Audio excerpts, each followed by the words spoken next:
I switch bikes all the time, so it's not like I ride one all the time. So you kind of go, oh, this feels a little weird. Then you get on the big Chief there, the Indian, and that thing is hysterical. What do you think about the electric bikes that are coming? That seems to be the next thing. I got one next door. Oh. I got with the, I say Energica, but it's not, I'm pronouncing it wrong. It's Italian. It is great. It is 180 horsepower.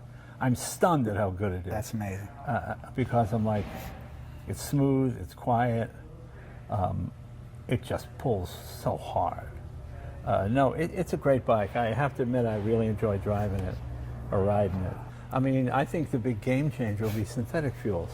Okay. If they can come up with synthetic fuels, right now it's $25 a gallon, but if you can get it down to $5 or $6 a gallon, because nobody doesn't like the internal combustion engine, just doesn't like the fuel that it burns. It's dirty, it's messy, it's, you know, ruining the environment, blah, blah. If you can get it to be clean, what's the problem? Then it's like a watch. Sure. It's just a mechanical device that moves. You know? moves. And that's a rough racing bike from the period. This is amazing. I see a motorcycle like this, and I'm saying this separates the men from the boys if you look at the suspension. Yeah, running 130, 150 on that is pretty crazy. But the one thing American bikes had over European bikes were they were dependable. Because in America, you're just covering great distances all the time, you know? So you wanted something that's easy to start. Compression ratio is pretty low. I mean, this probably hasn't been started in a month or two. A month or two. I love that. I go to so many collections where the bikes haven't been started in years. Oh, no, you have battery tenders on every single one. I love it. Let's see if it's... Look at this. Look at this.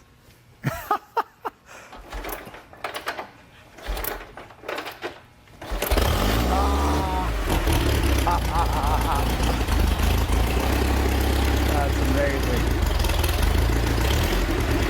Wow.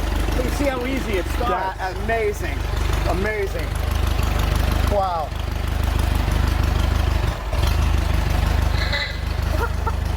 You got all kinds of power. You know what's interesting? I'll show you.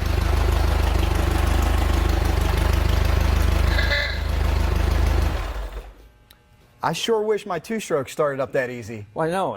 You know, these, like when you sold a bike in England, it had to have two brakes. Didn't say where they had to be, so they put both brakes on the rear. Let me show you how, when you ride this thing, okay, you're on the bike. Right. For example, do you know what these are? The grips? Yeah, but this is something, people restore bikes and they forget this. The handlebar ends here. The idea behind this bike, when you're on it, when you're rolling down the road, you slide your hands back, and this takes the pounding out of it. Oh, okay. Because you see, now you're just relying on the rubber here. Okay. So it's like you solid mount the engine and rubber mount the rider. Okay. But when you drive this thing, okay, you got your brake, you got your foot clutch, then you have this brake brakes the right side. Okay, this one, the left side rather, this one brakes that. So when you come to a stop, you need to do this, put on both. Wow. But then now you can't hit the clutch, so you throw the hand clutch in. And then when you pull away, you go back to the foot clutch, slowly release the hand clutch as you open the... You just sail through stoplights. Excuse me! Excuse me! Yeah. It's a bit of a challenge, right? But it's so much fun to ride. So back then, you really needed a skill set, and you had to be familiar with the bike. You couldn't just jump on a bike like you can today. Yeah, that's probably true to say. Wow. But but you know, dead reliable. You have a proper reasonably modern ignition system. Well, you saw how easily it fired. Unbelievable, and I'm only so kicked it astounded. 3 times, the first 2 just to pull the gas in. A nice old Indian. Unrestored, right? Yeah, unrestored. Yeah, I think that's fair to say. Only original once, right? A lot of these are unrestored. Yeah, this is a Scout with a Chief motor in it.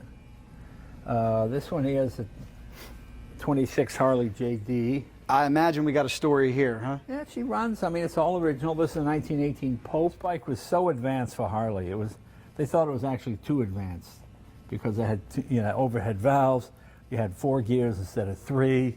I mean, it just seemed like, oh, this is too complex for most people, you know. And it's a wonderful riding bike. It seemed enormous back in the day, but it actually seems small when you ride it now.